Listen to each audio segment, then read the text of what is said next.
Hello student, स्वागत है आपका हमारे यूट्यूब चैनल अभी रॉय पीसीएम क्लासेस में। तो स्टूडेंट, आज फिर फिजिक्स विषय के अंतर्गत चैप्टर 6 के मोस्ट इम्पोर्टेंट डेरिवेशन के बारे में, जो कि बोर्ड एग्जाम में 5 अंक के पूछे जाते हैं। ये इस चैप्टर का एक वन शॉट वीडियो है, जिसमें हम सभी डेरिवेशनों को देखेंगे जो चैप्टर 6 के बहुत ही इम्पोर्टेंट हैं, जो बोर्ड एग्जाम में पूछे जाते हैं। उनके बारे में इस वीडियो में हम पढ़ने वाले हैं। ठीक है स्टूडेंट, ये 5 अंक के क्वेश्चन पूछे जाते हैं। इस चैप्टर से एक ना एक डेरिवेशन आपका बोर्ड एग्जाम में अवश्य मिलेगा। तो इसलिए इस वन शॉट को पूरा देखें ताकि आपका कोई भी नंबर बोर्ड एग्जाम में ना कटे। ठीक है स्टूडेंट, तो बने रहिए वीडियो के एंड तक। यदि चैनल पे नए हो तो चैनल को सब्सक्राइब कर लें, बेल आइकन को प्रेस करो, ऑल पे जाकर क्लिक कर दें ताकि आने वाली वीडियो की नोटिफिकेशन आपको मिलती रहे। ठीक है स्टूडेंट, चलते हैं। सबसे पहले हम इसका एक पहला डेरिवेशन देखते हैं, उसके बाद नंबर बाय नंबर से इसके डेरिवेशन भी हम देखेंगे। ज़्यादा डेरिवेशन नहीं है। ठीक है, चलते हैं। सबसे पहला इसका डेरिवेशन हम करने वाले हैं और चलते हैं अपने टॉपिक की तरफ। चलिए स्टूडेंट, गतिक वैद्युत वाहक बल सबसे पहला डेरिवेशन है ये हमारा, इस चैप्टर का सबसे फर्स्ट डेरिवेशन, जो कि बहुत ही इंपॉर्टेंट है, बोर्ड एग्जाम में पूछा जाता है। ये किस प्रकार से पूछा जाता है? पूछेगा गतिक वैद्युत वाहक बल क्या होता है, इसका व्यंजक यानी कि सूत्र बताइए। या पूछेगा एक समान चुंबकीय क्षेत्र में गतिमान चालक के परत प्रेरित विद्युत विभवांतर कितना होगा, उसका सूत्र बताइए। ऐसे पूछ सकता है। या पूछेगा आपको एक समान चुंबकीय क्षेत्र में गतिमान चालक के सिरों के बीच उत्पन्न प्रेरित विद्युत वाहक बल।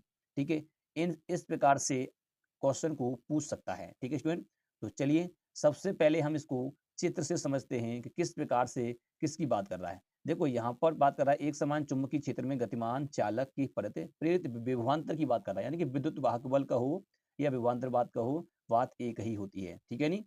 तो यहाँ पे गतिक वैद्युत वाहक बल के बारे में बात करेंगे, प्रेरित विद्युत वाहक बल के बारे में बात करेंगे हम। ठीक है, तो चलते हैं। सबसे पहले इसको चित्र से समझते हैं, उसके बाद इसका डेरिवेशन करते हैं। चलिए स्टूडेंट, यहाँ पर मैंने क्या किया है कि एक समान चुंबकीय क्षेत्र को यहाँ पर ड्रॉ किया है, यानी कि एक समान चुंबकीय क्षेत्र, ये क्रॉस आपको दिखाई दे रहा है। इसका मतलब ये है कि चुंबकीय क्षेत्र की डायरेक्शन कागज तल के लंबवत अंदर की ओर है। ठीक है नी? क्रॉस, जैसा कि हम पीछे पढ़ते चले आए हैं, चुंबकीय क्षेत्र डायरेक्शन क्रॉस में होती है, तो इसका मतलब ये है कि वो अंदर की तरफ इसकी डायरेक्शन है। ठीक है, यानी कि इस प्रकार से अंदर की तरफ है, अंदर की तरफ इसकी क्या है, डायरेक्शन है कागज तल के अंदर की ओर, यानी कि लंबवत कागज तल की। ठीक है नी? तो एक समान चुंबकीय क्षेत्र में एक छड़ है। एक क्या है? एक छड़ ली है हमने जो एल लंबाई की छड़ है। एल लंबाई की छड़ वी वेग से गति कर रही है। क्या कर रही है? वी वेग से गति कर रही है। एक जो चालक छड़ है जो वी वेग से एक समान चुंबकीय क्षेत्र में गति कर रही है। हम इस छड़ के कारण हम देखेंगे कि कितना प्रेरित विद्युत वाहक बल होगा। ठीक है नहीं? यानी कि विभवांतर, या हम कह सकते हैं वैद्युत वाहक बल, हम वो उसकी गणना करेंगे। जब ये छड़ एल लंबाई की एक समान चुंबकीय क्षेत्र में v वेग से गति कर रही है। ठीक है नी? तो जब ये कोई भी चालक छड़ जब एक समान चुंबकीय क्षेत्र में गति करती है, जैसा कि हम जानते हैं चालक के अंदर होते हैं मुक्त आवेश वाहक। क्या होते हैं? मुक्त आवेश वाहक होते हैं, यानी कि मुक्त इलेक्ट्रॉन होते हैं। अब इलेक्ट्रॉन यहाँ पर गति करेगा किसी चुंबकीय क्षेत्र में, तो जब कोई आवेश चुंबकीय क्षेत्र में गति करता है तो चुंबकीय क्षेत्र द्वारा आवेश पर जो बल लगता है वो लगता है एफ वी बराबर होता है Q B V sine theta. क्या होता है? एफ वी बराबर Q B V sine theta, ये इसका फॉर्मूला होता है जब कोई आवेश गति करता है किसी चुंबकीय क्षेत्र में। अगर यहाँ पर प्लस क्यू आवेश गति करेगा तो आपको पता है कि यहाँ पर आवेश गति करता है प्लस क्यू आवेश, तो प्लस क्यू आवेश पर एक चुंबकीय क्षेत्र जो है वो बल लगाता है। ठीक है नहीं? क्या लगाता है? बल लगाता है। तो यहाँ पर बल लगेगा। तो देखो यहाँ पर चुंबकीय क्षेत्र की डायरेक्शन किस प्रकार से होगी, वो हम राइट हैंड से पता लगाते हैं, सीधे हाथ से पता लगाते हैं, क्योंकि यहाँ पर हम देख सकते हैं कि V vector cross B vector दिया है। हमें क्या करनी है? सीधे हाथ की उंगलियों को वेग की डायरेक्शन में करना है और चुंबकीय क्षेत्र की तरफ घुमाना है, जिससे हमें क्या होगा? बल की डायरेक्शन पता पड़ जाएगी। ठीक है ना स्टूडेंट? तो देखिए यहाँ पर एक चालक है, मान लेते हैं कि यहाँ पर ही कोई एक आवेश है और आवेश पर बल क्या होगा? इस चुंबकीय क्षेत्र द्वारा। चुंबकीय क्षेत्र तो अंदर की ओर है, लंबवत है, आवेश ऐसे गति कर रहा है, तो आवेश लंबवत प्रवेश कर रहा है इसमें। ठीक है नहीं? तो वेग की डायरेक्शन में कर दो उंगलियां, तो वेग की डायरेक्शन उंगली करोगे, चुंबकीय क्षेत्र अंदर की तरफ है तो अंदर की तरफ घुमाओगे तो अंगूठा जो है ऊपर की तरफ आएगा। इसका मतलब यह है कि प्लस पर जो आवेश लगे बल लगेगा, प्लस पर चुंबकीय क्षेत्र द्वारा जो बल लगेगा वो ऊपर की तरफ लगेगा। प्लस पर जो बल लगेगा वो ऊपर की तरफ लगेगा। ठीक है स्टूडेंट? प्लस के लिए जो बल लगेगा वो ऊपर की तरफ लगेगा और माइनस पर जो लगेगा, इलेक्ट्रॉन पर जो बल लगेगा, इलेक्ट्रॉन पर माइनस पर वो नीचे की तरफ बल लगेगा, क्योंकि विपरीत डायरेक्शन में लगेगा। जब प्लस पर ऊपर लग रहा है तो इलेक्ट्रॉन पर नीचे लगेगा बल, ठीक है नहीं। तो चुंबकीय क्षेत्र इलेक्ट्रॉन पर बल लगाएगा, और जब बल लगाएगा वो नीचे की तरफ लगेगा। तो यहाँ पर क्या होगा कि इलेक्ट्रॉन इसके सिरे पर इकट्ठे हो जाएंगे, यहाँ पर माइनस चार्ज इकट्ठा हो जाएगा। क्या हो जाएगा? माइनस चार्ज इकट्ठा हो जाएगा। और जब माइनस चार्ज इकट्ठा होगा, यहाँ पर माइनस की अधिकता होगी तो यहाँ पर प्लस हो जाएगा इकट्ठा। क्या हो जाएगा? प्लस, क्योंकि वैद्युत क्षेत्र क्या करेगा, प्लस पर ऊपर की तरफ बल लगाएगा और माइनस पर नीचे की ओर बल लगाएगा, ठीक है नहीं। तो इस पर ये ऊपर चले जाएंगे, प्लस हो जाएगा, नीचे हो जाएगा माइनस, आवेश हो जाएगा, ठीक है नहीं। तो यहाँ पर इलेक्ट्रॉन पर जो बल लग रहा है वो वैद्युत चुंबकीय क्षेत्र द्वारा लग रहा है नीचे, ठीक है नहीं। चुंबकीय क्षेत्र द्वारा नीचे इलेक्ट्रॉन पर बल लग रहा है, तो इलेक्ट्रॉन नीचे की तरफ आ रहे हैं और प्लस ऊपर तक चला गया यहाँ से, ठीक है नहीं। तो अब यहाँ पर क्या होता है कि एक निश्चित समय बाद, यानी कि कुछ समय बाद क्या होता है, जब यहाँ इलेक्ट्रॉन की अधिकता हो जाती है और यहाँ पर पॉजिटिव हो जाता है, तो इसके बीच में प्लस और माइनस, यहाँ पर एक वैद्युत क्षेत्र क्रिएट हो जाता है। क्या हो जाता है? एक वैद्युत क्षेत्र उत्पन्न हो जाता है, जिसकी डायरेक्शन प्लस से माइनस की ओर होती है, ठीक है स्टूडेंट। तो प्लस यहाँ पर है, माइनस यहाँ पर है, तो यहाँ पर एक वैद्युत क्षेत्र क्रिएट होगा जिसकी डायरेक्शन इधर की साइड होगी, यानी कि प्लस से माइनस की तरफ वैद्युत क्षेत्र होगा इसमें, ठीक है नहीं। तो अब ये वैद्युत क्षेत्र इलेक्ट्रॉन पर विपरीत डायरेक्शन में बल लगाएगा। अब इलेक्ट्रॉन को नीचे नहीं आने देगा, क्योंकि पहले वैद्य चुंबकीय क्षेत्र के कारण जो इलेक्ट्रॉन थे वो नीचे की तरफ आ गए, क्योंकि इस पे बल लगा रहा था चुंबकीय क्षेत्र इलेक्ट्रॉन पर। चालक के अंदर क्या है, बहुत सारे मुक्तावेश भाग होते हैं, तो मुक्तावेश भाग इलेक्ट्रॉन होते हैं, इलेक्ट्रॉन पर बल लग रहा है नीचे की तरफ, तो इलेक्ट्रॉन यहाँ पर आ गए, प्लस ऊपर चला गया। तो इस कारण से प्लस और माइनस यहाँ पर मिल गए, यहाँ पर एक वैद्युत क्षेत्र उत्पन्न हो जाएगा। क्या हो जाएगा? एक वैद्युत क्षेत्र। ये वैद्युत क्षेत्र क्या करेगा, अब और इलेक्ट्रॉन को नीचे नहीं आने देगा, प्लस वाला ऊपर ही रहेगा, कोई भी प्लस ऊपर नहीं जाएगा। तो यहाँ पर एक वैद्युत क्षेत्र उत्पन्न हो जाता है। तो इलेक्ट्रॉन पर ये नीचे की तरफ बल लगाता है, क्या लगाएगा? ऊपर की ओर बल लगाएगा। इलेक्ट्रॉन पर क्या होगा? विपरीत डायरेक्शन में बल लगेगा यहाँ पर, और प्लस पर बल लगेगा, प्लस पर बल लगेगा नीचे की तरफ, ठीक है नहीं। तो वैद्युत क्षेत्र ना तो प्लस को ऊपर जाने देगा और ना इलेक्ट्रॉन को नीचे आने देगा। तो यानी कि एक साम्य स्थिति प्रकट हो जाती है, यानी कि संतुलन की अवस्था प्रकट हो जाती है, ठीक है स्टूडेंट। तो चलिए सबसे पहले हम क्या करेंगे, सबसे पहले इलेक्ट्रॉन पर लगने वाला बल, चुंबकीय बल। सबसे पहले क्या है कि इलेक्ट्रॉन पर चुंबकीय क्षेत्र द्वारा बल। तो यहाँ पर हम लिखेंगे इलेक्ट्रॉन पर चालक में, यहाँ लिखेंगे चालक, चालक में उपस्थित, उपस्थित मुक्त इलेक्ट्रॉन, मुक्त इलेक्ट्रॉन पर चुंबकीय क्षेत्र द्वारा बल, चुंबकीय क्षेत्र द्वारा बल। तो यहाँ पर जो बल होगा वो चुंबकीय क्षेत्र द्वारा वो कितना होगा, एफ बी जो होगा, वो इलेक्ट्रॉन की बात कर रहे हैं तो इलेक्ट्रॉन पर ई, और यहाँ पर आप देख सकते हैं यहाँ तो ये हो गया, और बी चुंबकीय क्षेत्र, और वी क्या होता है, वेग, किस वेग से चल रहा है, विवेक से। और यहाँ पर साइन थीटा, साइन थीटा कितना होगा, थीटा होगा यहाँ पर 90 डिग्री। चुंबकीय क्षेत्र की डायरेक्शन अंदर की तरफ, वेग ऐसे चल रहा है, तो यहाँ पर थीटा कितना है, 90 डिग्री। यहाँ पर वेग ऐसे है, इलेक्ट्रॉन पर, इलेक्ट्रॉन का जो वेग है वो इस प्रकार से गति कर रहे हैं चालक छड़ के साथ साथ, ठीक है नहीं। तो इसकी डायरेक्शन, वेग की डायरेक्शन ये है, और चुंबकीय क्षेत्र अंदर की तरफ है, तो यहाँ पर थीटा कितना है, 90 डिग्री। तो यहाँ हो जाएगा ये साइन 90 डिग्री, ठीक है नहीं। और साइन 90 डिग्री बराबर, अभी कितना हो जाएगा, साइन 90 का मान होता है, कितना होता है, 1 होता है, तो ई बी वी हो जाएगा, ठीक है नहीं। इस प्रकार से यहाँ पर ये चुंबकीय बल निकल के आता है आपका, ठीक है। अब चुंबकीय बल तो निकल आया। अब यहाँ पर एक वैद्युत क्षेत्र जो है, ये वैद्युत क्षेत्र इलेक्ट्रॉन पर बल लगाएगा, विपरीत डायरेक्शन में ऊपर की तरफ लगाएगा ना। अब ये वैद्युत क्षेत्र इलेक्ट्रॉन को नीचे नहीं आने देगा, तो इलेक्ट्रॉन पर ये बल लगाएगा, ठीक है नहीं। तो इलेक्ट्रॉन पर बल लगाएगा तो कितना बल लगाएगा, तो हम जानते हैं वैद्युत क्षेत्र द्वारा अब इस पर लगने वाला बल क्या होता है, एफ बराबर क्यू ई, यही तो होता है। तो चलिए अब यहाँ पर हम करेंगे वैद्युत क्षेत्र द्वारा इलेक्ट्रॉन पर बल। तो यहाँ पर लिखेंगे वैद्युत क्षेत्र द्वारा, वैद्युत क्षेत्र द्वारा इलेक्ट्रॉन पर बल। तो यहाँ पर जो बल होगा वो कितना होगा, ठीक है नहीं। तो यहाँ पर बल होगा वो तुम्हारा वो होगा एफ ई बराबर, यहाँ पर तुम्हारा हो जाएगा ई कैपिटल ई, ठीक है नहीं। इस प्रकार से होगा। तो यहाँ पर आपका ये बल है वैद्युत क्षेत्र द्वारा, और ये बल है तुम्हारा चुंबकीय क्षेत्र द्वारा। तो दोनों के द्वारा इन पे बल लग रहा है इलेक्ट्रॉन पर, ठीक है नहीं। तो यहाँ बल लग रहा है। तो अब ये वैद्युत क्षेत्र देखो, वैद्युत क्षेत्र इलेक्ट्रॉन को नीचे नहीं आने देगा, तो ये वैद्युत क्षेत्र जो है इलेक्ट्रॉन को नीचे नहीं आने देगा, और ये चुंबकीय क्षेत्र भी इलेक्ट्रॉन को नीचे नहीं आने देगा, ठीक है नहीं।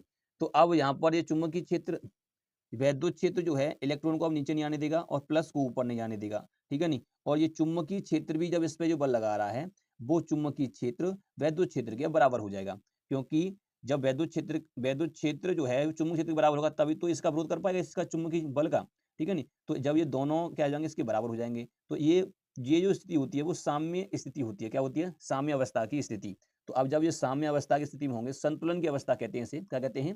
संतुलन की अवस्था। तो संतुलन की अवस्था में ये जो वैद्युत क्षेत्र बल जो होता है, वैद्युत क्षेत्र द्वारा लगने वाला बल इलेक्ट्रॉन पर और चुंबकीय क्षेत्र द्वारा लगने वाला चुंबकीय क्षेत्र द्वारा लगने वाला बल बराबर होते हैं संतुलन की अवस्था में, ठीक है ना। तो चलिए अब वही करते हैं कि वैद्युत क्षेत्र बराबर है और चुंबकीय क्षेत्र के, यानी कि संतुलन की अवस्था में। तो करते हैं आगे की तरफ, संतुलन की अवस्था में। अब संतुलन की जब स्थिति आती है तब जो वैद्युत क्षेत्र बल जो होता है वो चुंबकीय बल के बराबर हो जाता है।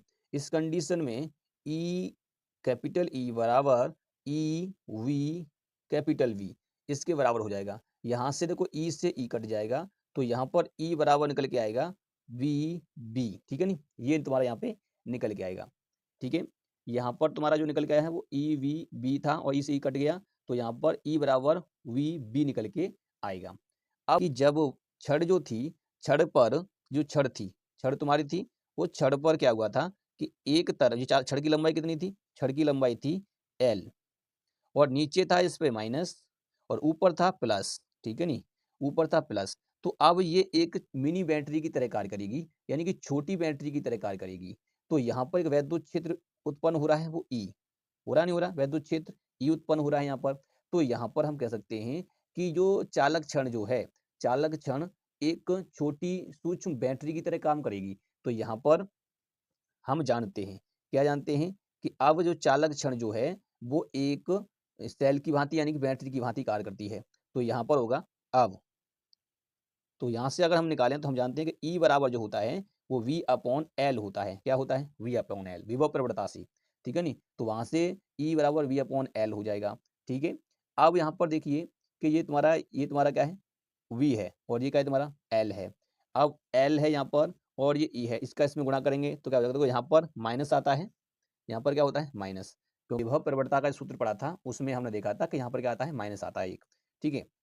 तो यहाँ से जो हो जाएगा, यहाँ पर तुम्हारा v बराबर माइनस की ई और ये हो जाएगा एल।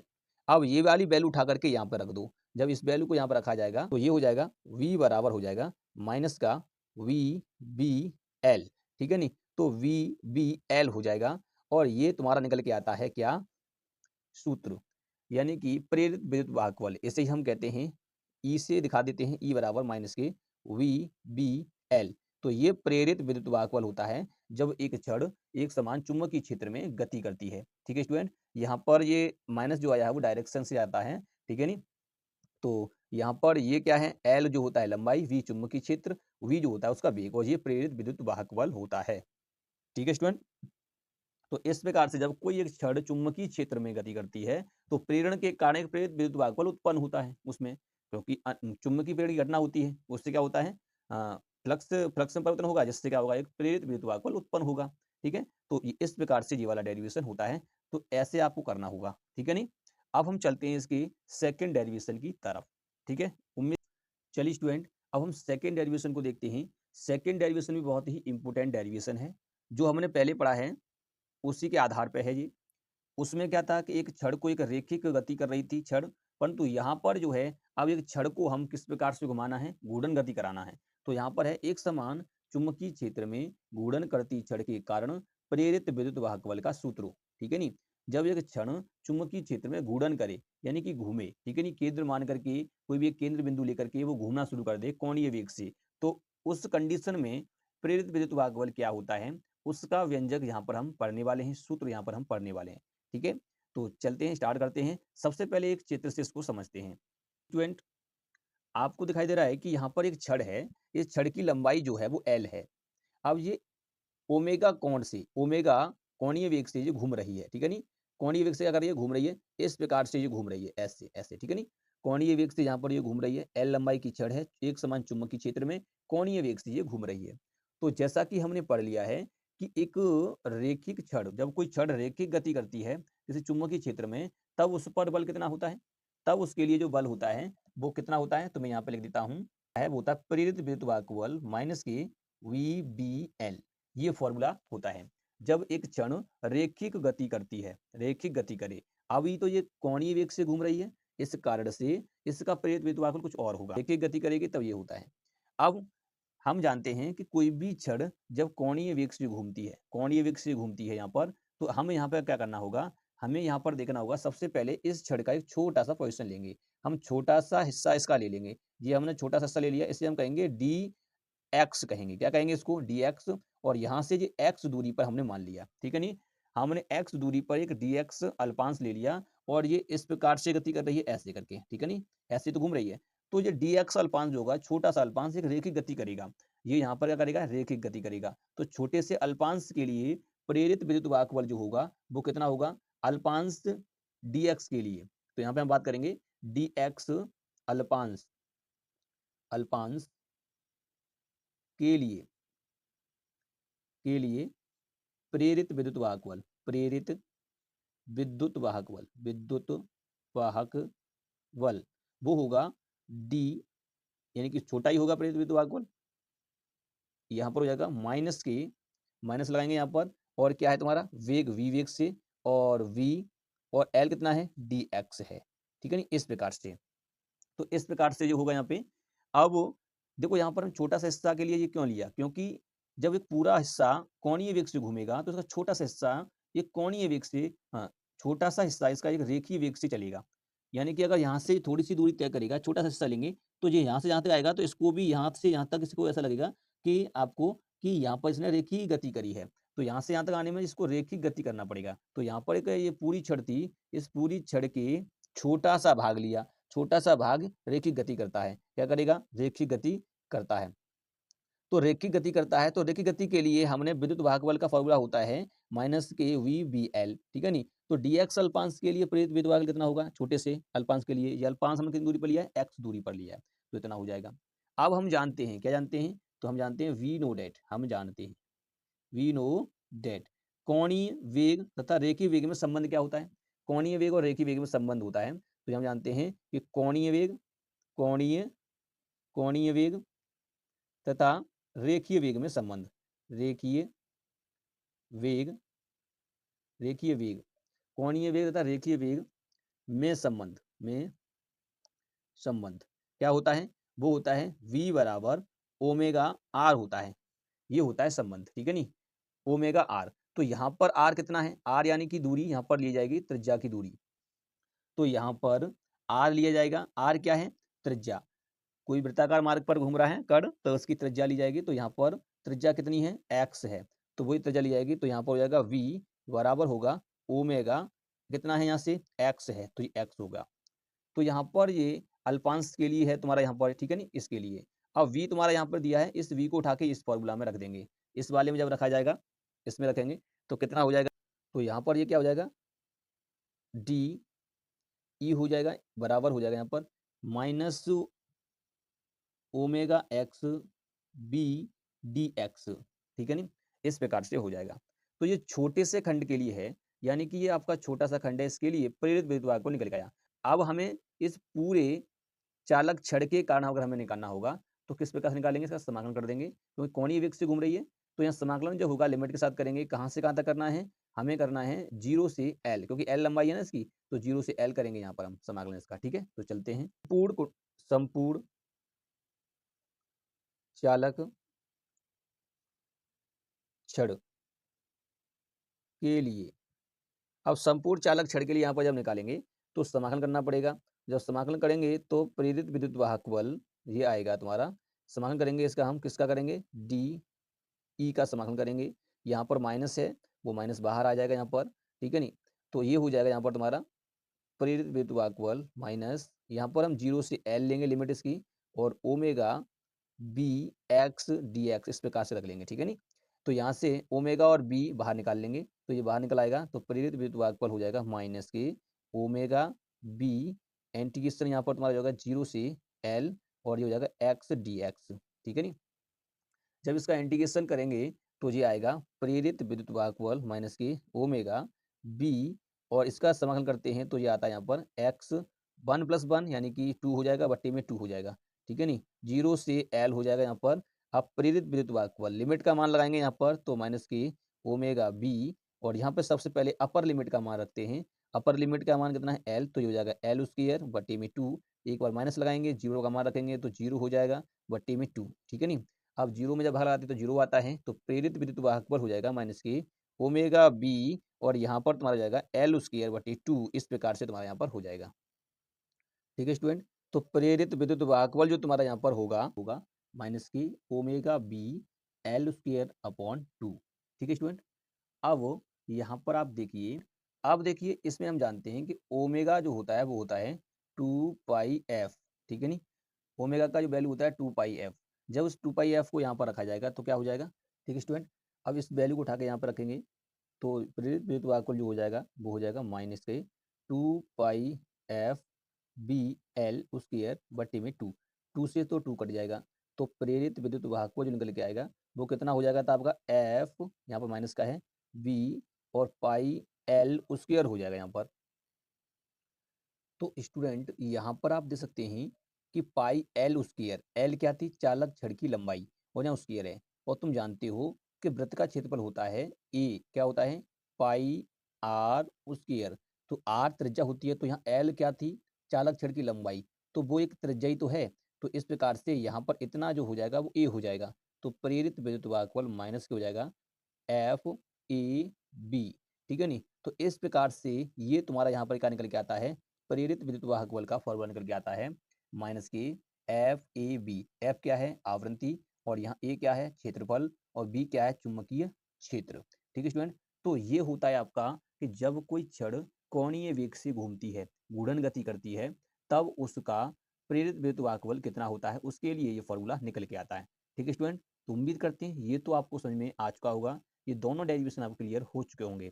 अब चलते हैं एक और डेरिवेशन की तरफ जो कि बहुत ही इंपॉर्टेंट है, कई बार बोर्ड एग्जाम में भी पूछा गया है, और उसे मैं मॉडल पेपर से लेके आया हूँ, ठीक है स्टूडेंट। तो चलते हैं, थर्ड डेरिवेशन को हम यहाँ पे करने वाले हैं, जो कि बहुत ही इंपॉर्टेंट डेरिवेशन है। डेरिवेशन है आपकी दो लंबी समाक्षीय प्रणालिकाओं के मध्य अन्योन प्रेरकत्व, अन्योन प्रेरकत्व से संबंधित, अन्योन प्रेरक से संबंधित ये डेरिवेशन है, और आज इस वीडियो में हम इसी को पढ़ने वाले हैं, और ये हमारा एक लास्ट डेरिवेशन है, ठीक है स्टूडेंट। ये 3 डेरिवेशन आपको कर लेना है जो कि बोर्ड में बहुत बार पूछी जाती हैं, ठीक है स्टूडेंट। तो चलते हैं, सबसे पहले इसका एक चित्र देखते हैं, ड्रॉ करते हैं, जो कि मैंने बनाया है, आप देख सकते हैं। आपको ये चित्र दिखाई दे रहा है कि यहाँ पर एक कुंडली है, ये वाली, ये ब्लैक कलर से जो बनी हुई है, ये भी एक कुंडली है, इस प्रकार से स्प्रिंग टाइप से है, ठीक है नहीं। तो इस प्रकार से है, तो ये प्रथम कुंडली है जिसकी लंबाई एल है, ठीक है नहीं। तो इसको ये द्वितीय कुंडली मैंने मानी है H2, तो ये H2 कुंडली है, ठीक है नहीं। और इसके अंदर ये कुंडली रेड कलर में आपको दिखाई दे रही है, ये भी इसके अंदर है, एक छोटी सी कुंडली है, तो जिससे हम S1 कहते हैं। इसमें फेरों की संख्या N1 है, और इसमें फेरों की संख्या कितनी है, N2 है। इसका क्षेत्रफल A2 है, तो इसका क्षेत्रफल कितना है इस कुंडली का, A1 है, ठीक है नहीं। लंबाई दोनों की सेम है, L लंबाई है। त्रिज्या की बात करें तो इस बड़ी वाली की R2 है और छोटी वाली की R1 है त्रिज्या, ठीक है स्टूडेंट। तो ये चित्र है। अब इसमें किया जाएगा, ये यहाँ पर हमें क्या निकालना है, अन्योन प्रेरकत्व निकालना है। तो अन्योन प्रेरक क्या होता है कि जब एक कुंडली में हम धारा प्रवाहित करते हैं तो दूसरी कुंडली में प्रेरित विद्युत वाहक बल उत्पन्न हो जाता है, तो वही तो होता है अन्योन प्रेरकत्व। तो दूसरी कुंडली में प्रेरण की घटना उत्पन्न हो जाए उसे कहते हैं अन्योन प्रेरण, अन्य कुंडली में, कोई किसी दूसरी कुंडली में, ठीक है नहीं। तो उसी के बारे में हम यहाँ पढ़ने वाले हैं। तो यहाँ पर हम अन्योन प्रेरकत्व के बारे में देखने वाले हैं। तो क्या करेंगे, सबसे पहले तो हम यहाँ पर पता होना चाहिए कि एक परिनालिका जो होती है, परिनालिका के अंदर चुंबकीय क्षेत्र कितना होता है। जैसा कि मान लेते हैं कि हम पहली कुंडली में, जो यहाँ पर तुम्हें दिखाई दे रही है, ये वाली पहली कुंडली है, इस पहली कुंडली में अगर गैल्वेनोमीटर लगा दिया जाए और दूसरी कुंडली में धारा दी जाए, तो हमें क्या करना है, दूसरी कुंडली में हम धारा दे रहे हैं, यहाँ पर इस वाली कुंडली में H2 कुंडली में धारा दे रहे हैं, तो हमें इसके अंदर क्या होगा, फ्लक्स देखने, अन्योन प्रेरकत्व देखने को मिलेगा। क्या मिलेगा, अन्योन प्रेरकत्व देखने मिलेगा, क्योंकि ये वाली कुंडली जब इसके अंदर धारा प्रवाहित करेंगे दूसरी कुंडली के अंदर, तो पहली कुंडली के अंदर अन्योन प्रेरकत्व मिलेगा, ठीक है नहीं। और जब हम पहली के अंदर करेंगे तो दूसरी के अंदर हमें अन्योन प्रेरकत्व देखने को मिलेगा। तो उसी के बारे में हम यहाँ पर देखने वाले। अन्योन प्रेरकत्व के लिए जो फॉर्मूला होता है वो होता है हमारा M बराबर होता है, M से दिखाते हैं, M बराबर होता है फाई वटे आई, यानी कि यहाँ पर फाई जो है, फाई क्या होता है, फाई यानी कि चुंबकीय फ्लक्स, कुल चुंबकीय फ्लक्स होता है, ठीक है नी, कुल चुंबकीय फ्लक्स होता है, धारा होती है, जो कि प्रथम कुंडली की धारा हो सकती है, द्वितीय की भी हो सकती है, ठीक है नी। एम क्या होता है, अन्योन्य प्रेरकत्व होता है, ठीक है स्टूडेंट। तो ये इसका फॉर्मूला होता है। तो अब हम ये तो इसका फॉर्मूला बेसिक फॉर्मूला होता है, अन्योन्य प्रेरकत्व का फॉर्मूला होता है, ठीक है नी स्टूडेंट। तो ये होता है, और ये प्रणालिका होती है, प्रणालिका के अंदर चुंबकीय क्षेत्र क्या होता है, वो होता है बी बराबर होता है म्यू नॉट एन आई, ये फॉर्मूला होता है। प्रणालिका के अंदर चुंबकीय क्षेत्र होगा वो ये होगा, ठीक है नी। और यहाँ पर एन जो होता है वो एन होता है एन कैपिटल एन बटे एल, ठीक है नी। यानी कि जो एन स्मॉल एन है वो प्रत्येकांक लंबाई में फेरों की संख्या होती है, ठीक है स्टूडेंट। तो ये बेसिक चीज थी यहाँ पर, इनका ही हम प्रयोग करके हम इसका अन्योन्य प्रेरकत्व निकालेंगे। तो सबसे पहले हम बात करेंगे कि H2 कुंडली के सापेक्ष S1 का अन्योन्य प्रेरकत्व, S1 में अन्योन्य प्रेरकत्व। तो इसे हम हेडिंग लगाएंगे सबसे पहले, H2 के कारण S1 में अन्योन्य प्रेरकत्व। तो चलते हैं, सबसे पहले हम देखते हैं कि H2 के कारण S1 में अन्योन्य प्रेरकत्व। तो अन्योन्य प्रेरकत्व कैसे निकालेंगे, इसका मतलब यह है कि H2 में सबसे पहले हम धारा दे रहे हैं, तो H2 में जब धारा देंगे तो धारा देने से इसमें क्या होगा, इसमें क्या होगा, चुंबकीय क्षेत्र उत्पन्न होगा कुंडली के अंदर। ये प्रणालिका ही तो है, ब्लैक वाली H2 में दे रहे हैं हम धारा। तो पहली वाली कुंडली में, इस H2 कुंडली में जब हम धारा देंगे तो क्या होगा कि इसमें एक चुंबकीय क्षेत्र उत्पन्न होगा। तो इसमें चुंबकीय क्षेत्र कितना होगा वो हम बात करते हैं। तो H2 कुंडली में, H2 प्रणालिका में हम क्या कहेंगे, प्रणालिका, H2 प्रणालिका में चुंबकीय क्षेत्र कितना होगा, H2 प्रणालिका में चुंबकीय क्षेत्र की हम यहाँ पे गणना करेंगे सबसे पहले। तो यहाँ पर हम क्या लिखेंगे, यहाँ पर लिखेंगे H2 प्रणालिका, प्रणालिका, H2 प्रणालिका लिखेंगे, H2 प्रणालिका के भीतर, के लिखेंगे, के भीतर चुंबकीय क्षेत्र, चुंबकीय क्षेत्र। तो इसके भीतर के चुंबकीय क्षेत्र की बात कर रहे हैं किसकी, हम H2 कुंडली के। तो H2 कुंडली में जो चुंबकीय क्षेत्र जो होगा वो क्या होगा, B2 की हम बात करेंगे, B2 बराबर होगा तुम्हारा, यहाँ पर चुंबकीय क्षेत्र की हम बात कर रहे हैं। तो चुंबकीय क्षेत्र क्या होगा, चुंबकीय क्षेत्र होगा mu, mu naught N, N जो तुम्हारा यहाँ पर क्या लिया जाएगा, एन यहाँ पर जो है ना, इस वाले को इसके जगह पे रख देंगे। तो यहाँ पर जब इसको रख दिया जाएगा तो पहली कुंडली, इस दूसरी कुंडली की बात चलिए तो N2 फेरे हैं, और बटे लंबाई कितनी है इसकी, L है, तो इस प्रकार से लिखेंगे। और जिसमें धारा जो जा रही है वो कितनी है, तुम्हारी I2 धारा है इसके अंदर, ठीक है नी, कितनी धारा है, I2 धारा। तो इस प्रकार से हो जाएगा तुम्हारी H2 प्रणालिका के भीतर चुंबकीय क्षेत्र इस प्रकार से होगा, ठीक है स्टूडेंट। जब ये चुंबकीय क्षेत्र होगा, अब हमें क्या करना है, ये चुंबकीय क्षेत्र, ये चुंबकीय क्षेत्र इसमें होगा उत्पन्न। तो इस जो अंदर वाली कुंडली रेड वाली है प्रणालिका, इसमें क्या होगा, फ्लक्स होगा, क्या होगा, फ्लक्स होगा। तो H2 प्रणालिका के कारण, यानी कि H2 प्रणालिका के कारण S1 में चुंबकीय फ्लक्स। तो हम यहाँ पे हम ऐसे भी लिख सकते हैं कि V2 के कारण S1 में चुंबकीय फ्लक्स। तो यहाँ पर हम लिखेंगे V2 के कारण, कारण S1 में पारित फ्लक्स, पारित फ्लक्स, क्या फ्लक्स होगा, तो ऐसा हम S1 की बात कर रहे हैं ना, तो यहाँ पर जो फ्लक्स होगा वो होगा यहाँ पर तुम्हारा φ1, φ1 जो होगा वो क्या होगा, चुंबकीय क्षेत्र कौन सा होगा, चुंबकीय क्षेत्र होगा V2, क्षेत्रफल कौन सा लिया जाएगा, क्षेत्रफल यहाँ पर देखो हम क्षेत्रफल की बात करेंगे तो किस में से गुजरेगा, छोटी वाली कुंडली में से, इस वाली में से। तो इसका क्षेत्रफल कितना है, A1, तो यहाँ पर लिया जाएगा A1। तो यहाँ पर क्या आ जाएगा तुम्हारा, ये आएगा तुम्हारा यहाँ पर A1, ठीक है स्टूडेंट, इस प्रकार से आएगा। अब V2 का मान निकाला, इसको यहाँ पर रख देंगे, तो ये हो जाएगा φ1 बराबर हो जाएगा म्यू नॉट, और यहाँ पर हो जाएगा N2 I2, और बट्टे में क्या है तुम्हारा L है, और यहाँ पर A1 है। ये तो केवल एक फेरे के लिए है, यहाँ पर S1 में पारित फ्लक्स की हम बात कर रहे हैं। तो देखो यहाँ पर हमें ऐसे लिखना है कि B2 के कारण S1 में पारित फ्लक्स, तो यहाँ पर लिखेंगे S1 में एक फेरे से, एक फेरे से, एक फेरे से पारित फ्लक्स, ऐसे लिखेंगे, ठीक है नी। तो यहाँ एक फेरे से निकालेंगे तो ये निकल के आएगा इतना। अब यहाँ पर N1 फेरे हैं, इसमें देखो इस वाली कुंडली में कितने फेरे हैं, N1 फेरे हैं। तो N1 फेरे से गुणा करना पड़ेगा, तो N फेरे से कितना होगा, तो N1 फेरे से, तो हम लिखेंगे N1 फेरों से पारित फ्लक्स, फेरों से पारित फ्लक्स। तो इसमें जो फ्लक्स होगा, कुल फ्लक्स निकल के आएगा आपका यहाँ पर, तो फाई, तो यहाँ हम कुल लिख सकते हैं यहाँ पर। तो कुल फाई, कुल कितना हो जाएगा तुम्हारा यहाँ पर, ये हो जाएगा mu naught N1 N2 I2 और A1 वटे यहाँ पर तुम्हारा हो जाएगा L, ठीक है स्टूडेंट, इस प्रकार से हो जाएगा यहाँ पर तुम्हारा, ठीक है स्टूडेंट। तो ये तुम्हारा यहाँ पर कुल फ्लक्स निकल के आता है, कौन सी वाली प्रणालिका में, S1 प्रणालिका का कुल फ्लक्स निकल के आता है ये तुम्हारा, ठीक है नी। तो ये तुम्हारा यहाँ पर होता है। अब हमें क्या निकालना है, अन्योन पीरियड निकालना है। तो S1 का अन्योन पीरियड क्या निकालेंगे हम, S1 में अन्योन पीरियड, अन्योन प्रेरण। तो S1 में अन्योन प्रेरण निकालेंगे तो S1 यानी कि प्रथम कुंडली है ये, और S2 के कारण निकाल रहे हैं तो H2 धारा है, ठीक है नहीं, H2 में क्या है, धारा प्रवाहित हो रही है। तो अन्योन प्रेरण का फॉर्मूला क्या होगा, हम दूसरी कुंडली में निकाल रहे हैं, पहली कुंडली में निकाल रहे हैं, तो पहली का अन्योन प्रेरण दो के साथ, यानी एक का अन्योन प्रेरण दूसरी के सापेक्ष, ठीक है नहीं। तो हम यहाँ पर हम निकाल रहे हैं, तो M12 जो आएगा वो आएगा कुल फ्लक्स होगा, कुल फ्लक्स, कुल फ्लक्स, तो यहाँ पर फाई, फाई कुल होगा, यहाँ पर कुल किसका, S1 का, धारा यहाँ पर I2 आएगी, ठीक है नहीं, इस प्रकार से। तो जब इस वैल्यू को यहाँ पर रखा जाएगा तो कितना हो जाएगा ये, तो यहाँ पर हो जाएगा M12 बराबर इस फाई कुल की जगह पर ये वाला मान रखा जाएगा, तो ये आएगा mu naught N1 N2 I2 A1 बटे, यहाँ पर L है, L नीचे आ जाएगा, तो L इंटू I2। यहाँ पर तुम्हारा जो है I2 से I2 कट जाएगा, तो यहाँ पर जो निकल के आएगा वो आएगा mu naught N1 N2 A1 वट्टे में क्या हो जाएगा तुम्हारा, L हो जाएगा, ठीक है स्टूडेंट। तो ये तुम्हारा यहाँ पर अन्योन पीरियड निकल के आता है, किसका, ये तुम्हारे यहाँ पर निकल के आता है M12 बराबर mu naught N1 N2 A1 वट्टे में L। ये तुम्हारा हमारा निकल के आता है प्रथम कुंडली में अन्योन पीड़न, यानी कि S2 के कारण S1 में अन्योन पीड़न, ठीक है स्टूडेंट। तो ये होता है, तो इस प्रकार से आप देख सकते हैं कि यहाँ पर निकल के आया है। अब हम बात करते हैं कि S1 के कारण दूसरी यानी कि H2 में अन्योन पीड़न, हमने यहाँ पर H2 के कारण S1 में अन्योन पीरियड निकाला है, हमने H2 के कारण S1 में अन्योन पीड़ित निकाला है। अब हम बात करते हैं कि S1 के कारण H2 में अन्योन पीड़ित, यदि हम S1 में धारा प्रवाहित करें तो H2 में अन्योन पीड़ित कितना होगा उसकी बात करेंगे, ठीक है।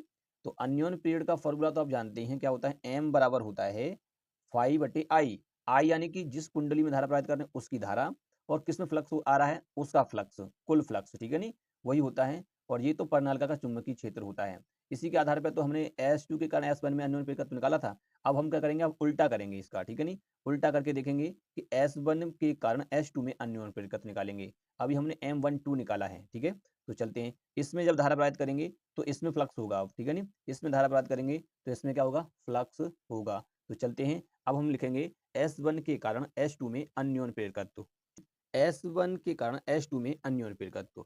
तो S2 में अन्योन प्रेरकत्व निकालेंगे तो S1 क्या है, S1 प्रणालिका है तुम्हारी, उसमें तुमने धारा प्रवाहित की है, तो यहाँ पर जो तुम्हारी S1 में है, S1 प्रणालिका जो है, ये क्या है तुम्हारी एक प्रणालिका, परिनालिका, S1 प्रणालिका में जो धारा है वो कितनी है, वो धारा है वो तुम्हारी I1 धारा है, ठीक है नहीं। और इसका जो क्षेत्रफल जो है वो कितना है, S1 का, इसकी बात करेंगे अनुप्रस्थ काट क्षेत्रफल कितना है, अनुप्रस्थ काट क्षेत्रफल, काट क्षेत्रफल जो दिया है इसका वो है तुम्हारा A1। ये S1 में फेरों की संख्या कितनी है, फेरों की संख्या की अगर बात करें, फेरों की संख्या, तो फेरों की संख्या यहाँ पर N1, ठीक है नहीं, इस प्रकार से। अब हम यहाँ पर निकालेंगे, जब प्रणालिका में I धारा प्रवाहित होती है तो इसमें चुंबकीय क्षेत्र होगा, तब उस कंडीशन में चुंबकीय क्षेत्र कितना होगा वो देखते हैं। तो इसमें चुंबकीय क्षेत्र जो होगा, तो S1 प्रणालिका, प्रणालिका S1 प्रणालिका के भीतर, के भीतर चुंबकीय क्षेत्र, चुंबकीय क्षेत्र, तो इसमें जो चुंबकीय क्षेत्र होगा वो होगा, S1 की बात करें तो V1 बराबर म्यू नॉट NI होता है, तो I1, N की जगह पर हम क्या रख देंगे, हमें पता है कि N 1 फेरे हैं तो प्रत्येकांक लंबाई में N होता है, तो यहाँ पर हम लिखेंगे म्यू नॉट, क्योंकि हम जानते हैं कि N बराबर होता है N1 बटे L हो जाएगा, लंबाई तो L है प्रणालिका की दोनों की, तो म्यू नॉट हो जाएगा N1 बटे L I1, ठीक है, इस प्रकार से हो जाएगा।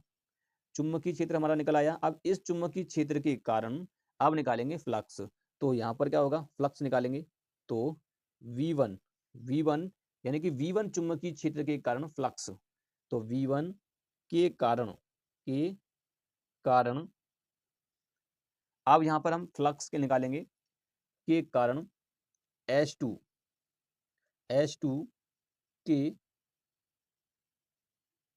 एक फेरे से, एक फेरे से पारित फ्लक्स, पारित फ्लक्स। तो इससे पारित फ्लक्स निकालेंगे। तो दूसरे की बात कर रहे हैं हम। यहाँ पर पहली में हमने क्या किया था, प्रणालिका में, पहली प्रणालिका में धारा प्रवाहित की तो उसमें चुंबकीय क्षेत्र आया। चुंबकीय क्षेत्र पहली में आया तो दूसरे में फ्लक्स में क्या होगा, परिवर्तन होगा। फ्लक्स कहाँ पर मिलेगा, दूसरी कुंडली में, ठीक है नहीं। तो यहाँ पर जो होगा दूसरी कुंडली का फ्लक्स लिया जाएगा, यानी कि φ2। φ2 बराबर क्या होता है, चुंबकीय क्षेत्र, यानी कि चुंबकीय क्षेत्र कौन सा लिया जाएगा, V1। अब यहाँ पर बात आती है कि क्षेत्रफल कौन सा लिया जाएगा। तो मैं आपको चित्र से दिखाता हूँ। चित्र आपको दिखाई दे रहा है, इसमें ये वाला है S1 और ये है तुम्हारा S2। हमने इसमें धारा प्रवाहित की है, तो अब देखो इसमें चुंबकीय क्षेत्र होगा। जब चुंबकीय क्षेत्र होगा तो चुंबकीय बल रेखाएं भी गुजरेंगी। तो चुंबकीय बल रेखाएं प्रणालिका के अंदर से गुजरती हैं। कहाँ से गुजरती हैं, अंदर से। तो चुंबकीय क्षेत्र अंदर होता है, ठीक है नहीं। तो फ्लक्स कहाँ आएगा, तो फ्लक्स, हम φ2 का फ्लक्स निकाल रहे हैं, तो φ2 का फ्लक्स कितना होगा, उतना ही फ्लक्स होगा जितना इस कुंडली का है, यानी कि इस प्रणालिका का है, ठीक है नहीं। ये अंदर जो प्रणालिका है उतना ही फ्लक्स होगा, जितना फ्लक्स अंदर वाली का होगा उतना ही बाहर वाली का होगा। इतना ही फ्लक्स गुजरेगा, इतना ही चुंबकीय क्षेत्र होगा, ठीक है नहीं। ऐसा तो है नहीं कि यहाँ बड़ी प्रणालिका है तो इसका होगा फ्लक्स, नहीं होगा, क्योंकि अंदर छोटी वाली है तो प्रणालिका के अंदर ही होता है चुंबकीय क्षेत्र। कहाँ होता है, अंदर ही होता है। तो जितना चुंबकीय क्षेत्र छोटी वाली के अंदर है तो उतना ही बाहर बल रेखाएं होंगी। जितनी अंदर से इसमें से गुजर रही उतना ही तो होगा बाहर के लिए। जितना इसके अंदर से गुजरा है प्रणालिका के अंदर से, उतना ही बाहर वाले के लिए काउंट किया जाएगा, ठीक है नहीं। तो यहाँ पर हम जो क्षेत्रफल लेंगे वो क्षेत्रफल कौन सा लेंगे, यहाँ पर हम क्षेत्रफल लेंगे हम छोटा वाला। कौन सा लेंगे, छोटा वाला, क्योंकि फ्लक्स बल रेखाएं छोटे वाले से ही गुजर रही हैं, इसी के अंदर से। और हमने जब इसमें धारा प्रवाहित की थी तो फ्लक्स इसका लिया था, तो यहाँ पर क्षेत्रफल इसका क्यों लिया, क्योंकि हमें पता है कि ये बड़ी वाली प्रणालिका के अंदर है। तो यहाँ से तुम्हें पता है चुंबकीय क्षेत्र होता है वो अंदर ही होता है। तो प्रणालिका के अंदर भी एक प्रणालिका है तो उसमें भी चुंबकीय क्षेत्र होगा ना। तो इसलिए हमने इस जो S1 थी उसका क्षेत्रफल लिया था। परंतु अब की हमने धारा S1 में प्रवाहित की है, तो इस कारण से इसमें चुंबकीय क्या होगा, क्षेत्र होगा। चुंबकीय क्षेत्र जितना इसमें होगा, अब ऐसा तो है नहीं, प्रणालिका के अंदर ही तो होता है चुंबकीय क्षेत्र, बाहर तो होगा नहीं। जब बाहर नहीं होगा, बाहर भी 0 होता है, और इसके अंदर जो होता है चुंबकीय क्षेत्र होता है, ठीक है नहीं। तो अंदर वाला चुंबकीय क्षेत्र काउंट किया जाएगा। तो यहाँ पर अंदर है, तो अंदर वाला चुंबकीय कितना है, S1 में है उतना, तो उतना ही फ्लक्स होगा तुम्हारा। तो फ्लक्स होने के लिए वही क्षेत्र पर लिया जाएगा जितना चुंबकीय क्षेत्र यहाँ से काउंट हो रहा है, ठीक है नहीं, यहाँ से लिया जा रहा है। तो इसमें हम जो क्षेत्र पर लेंगे वो कौन सा लेंगे, A1 वाला क्षेत्र पर लेंगे। कौन सा लेंगे हम, A1 वाला, यानी छोटी वाली कुंडली का लेंगे, इस वाली का। तो A1 लिया जाएगा, इतना ही फ्लक्स काम में आ रहा है इसलिए A1 लेंगे यहाँ पर हम, ठीक है नहीं। तो इतना ही चुंबकीय क्षेत्र के कारण फ्लक्स हो रहा है, इसलिए A1 यहाँ पर हम ले रहे हैं। तो अब चलिए, इसलिए यहाँ पर हम क्या ले रहे हैं, A1, तो वहाँ पर A1 ही लेंगे, ठीक है। तो यहाँ पर हो जाएगा ये तुम्हारा A1, और हमने यहाँ पर V1 का मान निकाल लिया है, तो यहाँ पर रख देंगे। तो φ2 बराबर जो हो जाएगा, ये हो जाएगा म्यू नॉट N1, और यहाँ पर हो जाएगा A1 I1 वट्टे में हो जाएगा तुम्हारा L, ठीक है, यही तो हो जाएगा। अब देखिए, ये तुम्हारा एक फेरे के लिए था। अब हमें पता है कितने फेरे हैं हमारे, जो इसमें बाहर वाली कुंडली है उसमें कितने फेरे हैं, S2 कुंडली में N फेरे हैं, N2 फेरे हैं। तो N2 फेरे के लिए, कितने के लिए, N2 फेरे के लिए। तो अब N2 फेरों के लिए, फेरों के लिए, तो N2 फेरों को निकालेंगे तो फाई कुल निकल के आएगा तुम्हारा, ये क्या निकलेगा, कुल, ठीक है नहीं। फाई कुल निकल के आएगा, वो हो जाएगा म्यू नॉट N1, ये क्या है तुम्हारा, 1 है, आई नहीं है, 1 हो जाएगा N2, ठीक है नहीं, N2। और यहाँ पर जो तुम्हारा जो होगा, ये होगा A1 I1 वट्टे में हो जाएगा तुम्हारा L, ठीक है नहीं, इस प्रकार से होगा। तो ये कुल फ्लक्स तुम्हारे यहाँ पे निकल के आया। अब क्या निकालेंगे हम, अब निकालेंगे अन्योन प्रेरण। कौन से में निकाल रहे हैं, S1 के कारण S2 में। तो अब हम यहाँ पे निकालेंगे अन्योन प्रेरण। अब निकालेंगे हम अन्योन प्रेरण, अन्योन प्रेरण का तो क्या होगा, तो ये होगा तुम्हारा M21, दूसरी का अन्योन प्रेरकत्व पहले के कारण, ठीक है नहीं। तो यहाँ पर हम निकालेंगे तो किस प्रकार से हो जाएगा, तो यहाँ पर हो जाएगा ये, तुम्हें पता है कि फाई कुल आता है, क्या आता है, फाई कुल, और धारा कौन सी आएगी, I1 ही आएगी, क्योंकि हमने I1 धारा S1 कुंडली में प्रवाहित कर रहे हैं।